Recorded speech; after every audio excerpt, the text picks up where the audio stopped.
In case you don't know, our mission here at Sorted is to get people into the kitchen talking about and cooking great food. Because of this, the guys at Tesco have asked us to take some everyday ingredients and use them to create 3 incredible dishes. This week, we're looking at broccoli. I love that stuff. Today we're going to do 3 awesome recipes, all very, very different, centred around broccoli. And they're going to start now. I'm making a peanut butter and broccoli soup. I'm going to cook a broccoli salt and mornay. But to start us off, I'm making a roasted broccoli salad. This salad is awesome, and it begins with a sweet potato, which we need to peel and then chunk up, put into cold salted water and bring to a boil, simmer for 2 or 3 minutes, and we can peel and slice a red onion. So I'm going to cut a broccoli tree into smaller florets, that's the very technical term, and if you can peel and slice a clove of garlic. Yep. Now the sweet potato is the only ingredient that needs pre-cooking. Everything else can go into a roasting tray and we can toss it all together. So sliced onion, broccoli florets, all raw, branches, broccoli trees. They are like mini trees. They're like shrubbery, isn't it? Often people underestimate broccoli. It's something you just steam and you serve with a...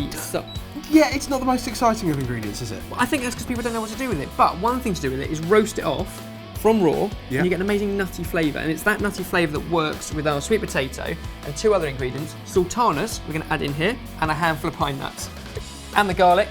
We can do a generous pinch of salt and pepper and a glug of oil. You can eat it raw.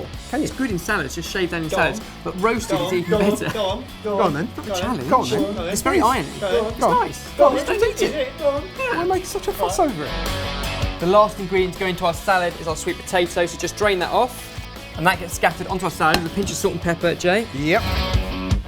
Give the whole thing one final toss, and it needs roasting in an oven at 180 degrees Celsius for about 20 minutes. Add just a splash of water in, otherwise what will happen is the bottom bits will burn. So it's just enough to stop it from burning, but everything else will roast nicely. Now, a roasted broccoli salad on its own sounds fantastic, but what if we were to put a dressing on it, Ben? It would improve it no end, which is why we're going to take some sour cream, some finely chopped tarragon, celery salt, mustard, and a splash of milk, and mix it all together in a bowl. Okay.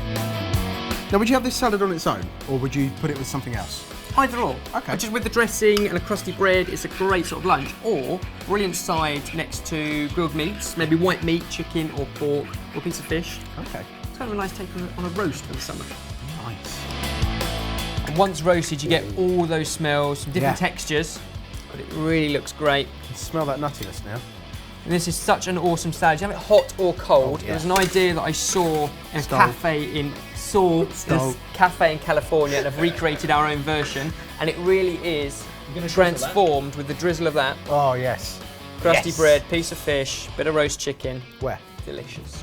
It looks incredible. It does. But it could be improved. By? This spoon. You like the long spoon. Utensil. Well, now we have our spoon. That's better. There. Perfect! We can now sum that up to say that that is our roasted broccoli salad. Sorted.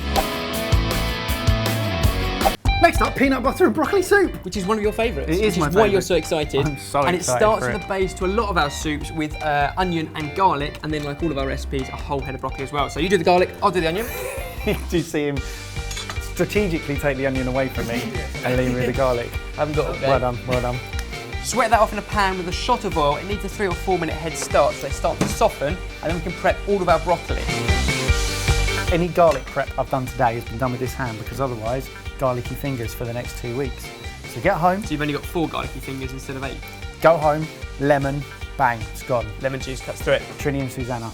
With the onions soft and sweet, all of our broccoli can go in, plus the stalk. And to that we add our liquid. Liquid in the form of half milk and half water. So it's a really creamy soup as well. This isn't boiled, we just store our water in a kettle.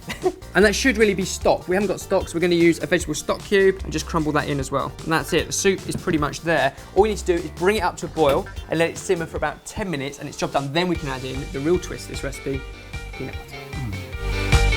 Now remember what we said before about soggy broccoli not being good. In this case, that's exactly what you want. All of the broccoli and stalk just cooked down. It should take about 15 minutes, and then blend the whole thing up. So you go with that? I'm going to go with this.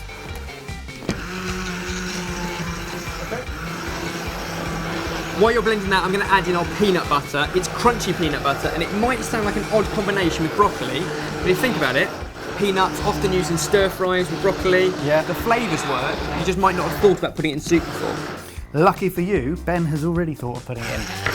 Oh. And there we go, super creamy. Look at the colour on that. Pour it in, 4 beautiful portions, and a little bit of olive oil to finish it. Mate, we need some bread with this. Well, lucky for you, we've just been back from feeding the ducks. Perfect to dunk. There you go, farmhouse granary bread. So, looks to me like that is our broccoli and peanut butter soup. Sorted. And lastly, broccoli and Stilton Mornay. Now this starts with a really creamy cheese sauce, so make a roux, butter and flour in a pan with a bay leaf and add in the milk a little bit at a time until it thickens. I'm the same as you. I have no idea what a Mornay is. Now I carry on making a cheese sauce. Barry, you can prep our broccoli. Yep. So just cut it into florets and we can start to parboil it, just get the cooking process going. When you're cooking a cheese sauce, if you add in a couple of bay leaves, dried or fresh, it just adds a real good sort of base flavour. Is that what makes it a Mornay, the sauce? Mornay is a cheese sauce. Right. So you can put a Mornay over lots of different things. Like? Well, you make a Mornay to go into cauliflower cheese, you make a Mornay to go over a gratin, you make a Mornay for over fish. You can serve it with lots of things. That is a good Mornay. And the cheese bit comes in the form of cheddar, a nice mature one, so Nice. good strong flavour, if you can grate that up. And we're going with Stilton, so quite a strong blue cheese. We need a little bit of that, but it gives it a really nice saltiness. It's important not to overcook the broccoli because you want it really vibrant and green. At this point, So green. if you can just arrange it, you'll probably burn your fingers because that's steam. Yes, that's going to be hot. But basically what you want is arrange it green side up into the bowl. That's lovely. And while Barry's doing that, I'm going to finish off our cheese sauce. At the moment, it's just white sauce. We haven't seasoned it. We won't do because we're adding cheese. But if it's a white sauce, salt and pepper, we're going in with cheddar and blue cheese, which is naturally very salty. However, we do want a pinch of black pepper. So what's the smelliest cheese you've ever had then? Great question. Strong question from the bench. I don't know. Lots of smelly cheeses. Vacherin, French Bless you. cheese. Do you remember the rebouchon that we did with our party plate? That was a good one. Are you talking English right now? And I had a Swiss cheese, which I can't actually remember the name of it, but it was But it's stank. a mountain goat's cheese, and it was pong. I'm scared of smelly cheese. Last thing to do is pour the cheese sauce over the broccoli. Be And generous. Some pumpkin seeds. Yeah, and why are we doing that? Because they're amazing. They are amazing. Added texture, added crunch, brilliant flavour. And when it goes under a grill, which is what it will need for 2 or 3 minutes just to make the cheese sauce bubble, they kind of toast as well. So it's Awesome. really awesome. All it needs left is to grill it. Take minutes under the grill, and you can make the cheese sauce way ahead. So you can have a side dish like that, ready amazing. in no time. Great with crusty bread, awesome with fish. That is our broccoli and Stilton Mornay. Sorted. I'm diving in. Go for soup first. I'm going for soup first. I'm going to try the Mornay. Oh, come on. That's so Who knew broccoli could be that good? Oh man, that is amazing. Whoa! Taste that! You get broccoli soup first, and you're left with peanut butter. That is the best cauliflower cheese I've ever had. It's I know you're colourblind, but it's actually green and it's got broccoli in it. That is really good. These are 3 of our favourite broccoli recipes, but tell us which of these is yours. Or if you think we should have done something different with broccoli, then let us know down below.